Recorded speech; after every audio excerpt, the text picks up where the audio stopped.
Hello, my brothers and sisters. My name is Tim Heijen, and I am a dragon witch. And welcome again in the Belgian forests, where I do. Well, actually, I have to be very honest with you. I want to be very transparent with you. Dragon witches.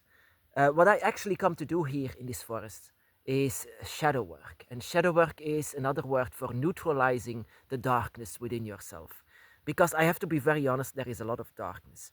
And with most dragon witches, there is a lot of darkness. And how to restrain the dragon is not easy. Not easy at all. And with transparent, I mean that the majority actually of dragon witches, maybe you are as well, and you don't have to be angry with this because I am this one myself. Many of the dragon witches are actually autistic people. And with autistic, I don't mean that you are disabled or something like this. No, it means that you are very good at one thing and very good at the other one. It means also that you don't walk in the line, just like everyone else, that you want to do what you have in mind. You know, you are very strong inside of your mind. And because you are like this, the dragon has it much more easy to access your mind and spirit.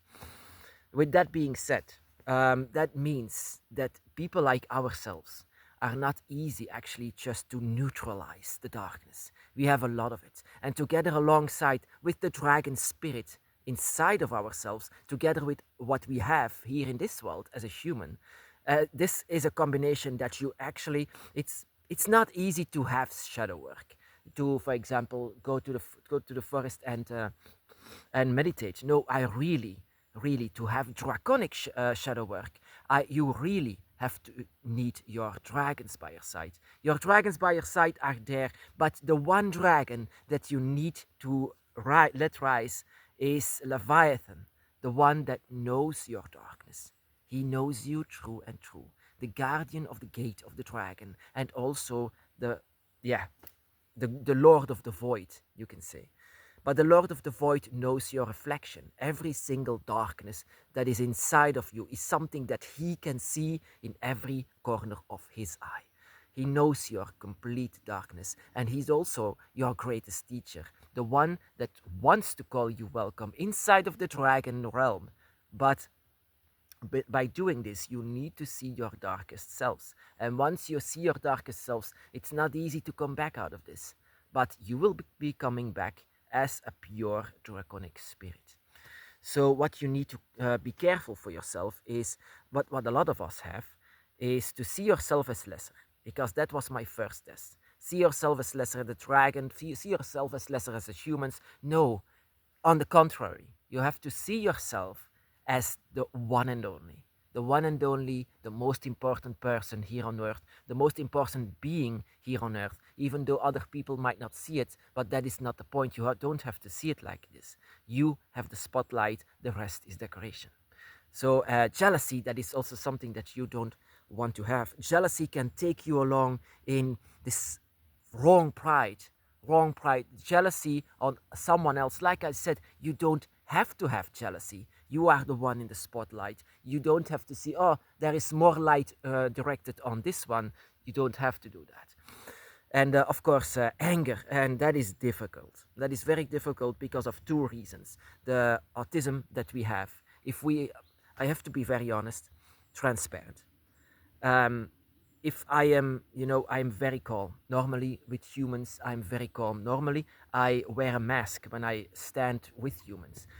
Whenever I interact with them, I have to because I work with 200 people every single day. So I am obliged to do that, to wear a mask. Sometimes it's suffocating, but there are people who just want to see that mask gone. People who are pushing your buttons all the time. And sometimes you lose your mask because you just want to roar against these people. And sometimes that happens and you are out of control. And that is a shadow work that you have to be careful for, because that is when the dragon comes out. And it happens to me a couple of times when people just went too far in trying to test me. And that is very much wrong into someone who has autism and has the dragon by his side, the dragon within yourselves. So you are actually, what you are trying to do is restraining the dragon. And with shadow work, you are also trying to restrain your draconic self. So, but sometimes it comes out whenever people are trying to push your bottle. They don't even realize what they have in front of them. So, a very strong person. So, anger, jealousy, seeing yourself as lesser, and yeah, it's it's very difficult actually. Draconic shadow work. Shadow work in itself is difficult, but draconic shadow work, it needs to be done with the dragons by your side. It also needs to be done with the dragon god Leviathan. Leviathan, you call upon him. Call upon the dragon Leviathan. Call upon his strength. Call upon his darkness, his void, because that is a thing, you don't have to fight your darkness. You don't have to fight your shadow. You don't have to fight it at all. You just need to be one with it. Because that is the difference between shadow work and draconic shadow work. In shadow work, you're trying to restrain all of it. But in draconic shadow work, you try to be one with it. You try to be one with it because you know that with the dragon by your side, you cannot always restrain it. Restrain all of your darknesses. You cannot do that. I have nightmares all the time because of this.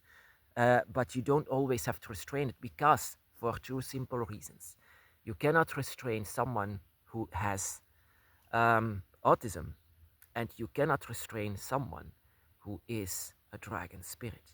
A dragon cannot be restrained. Sometimes I say, for example, that you can restrain your anger, for example, because yeah, you still have to live as humans among humans. You are not, for example, it's not supposed that you kill someone because of your anger, because that is, it can lead to that. So be very careful for that, and that is the only reason why you should restrain at that point your anger cannot get the head of you. You have to restrain that, but anything else just needs to be sometimes restrained, and need to learn from your shadow, learn from the deepest darkest pits of yourself, because there is also something that you need to learn.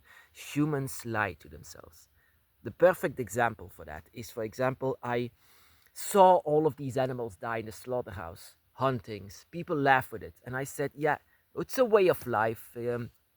And I love to eat them, so it's fine. The dragon said it's fine. Dragons eat them, so it's fine.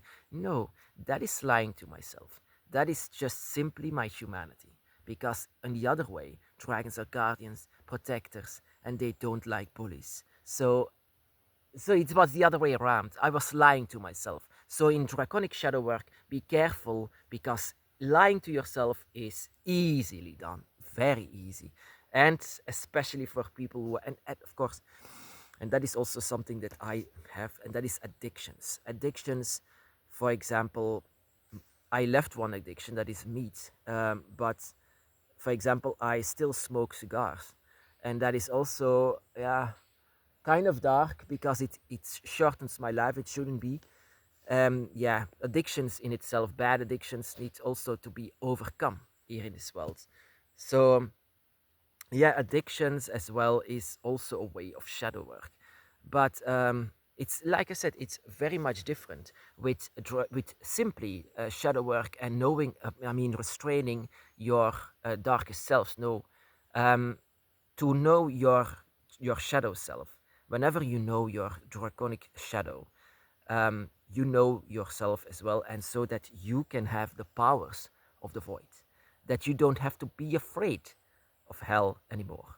With hell, actually, I mean the void, but you know what I mean. You don't have to be afraid of death. You don't have to be afraid of yourself. But that is actually the meaningful way why you do draconic shadow work, to know yourself. Everything has to do on the dragon's path to know and recognize and search for yourself. And draconic shadow work is the same thing. It's not only just to restrain or just to neutralize the darkness within you. No, like I said, it's to be one with it.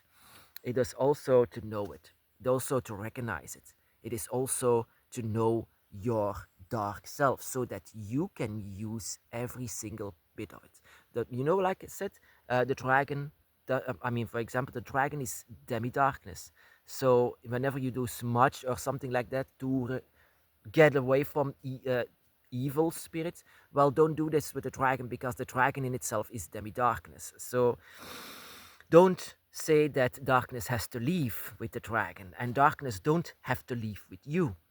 Darkness as I mean, but jealousy and seeing yourself as lesser, that is something that I would say kill it, destroy it, because you are not that. But you don't have to be cocky as well, because that is also very easily done on the dragon's path. You have a power, you have something that the majority of people don't have, and it can, your humanity might see it as ego, and that is also what I see with sometimes people on the dragon's path, that they gain ego. That is also a way to, I mean, shadow work, that is also a shadow. Your ego needs to die, and that is also what you should do whenever you meditate here in the forest. You are surrounded by your dragons, and ask them to be surrounding you, and especially for the teachings of Leviathan. Leviathan is very easily seen as the darkness himself, but in fact, what he's trying to search is your light, and that is why he should be there with you while you are doing shadow work. So call upon Leviathan when you are trying to do shadow work for the dragon, draconic shadow work. Like I said, you don't have to ask this to other people who are witches and something, because they don't understand how you do draconic shadow work. It is not to be compared with any kind of shadow work that is known here in this world.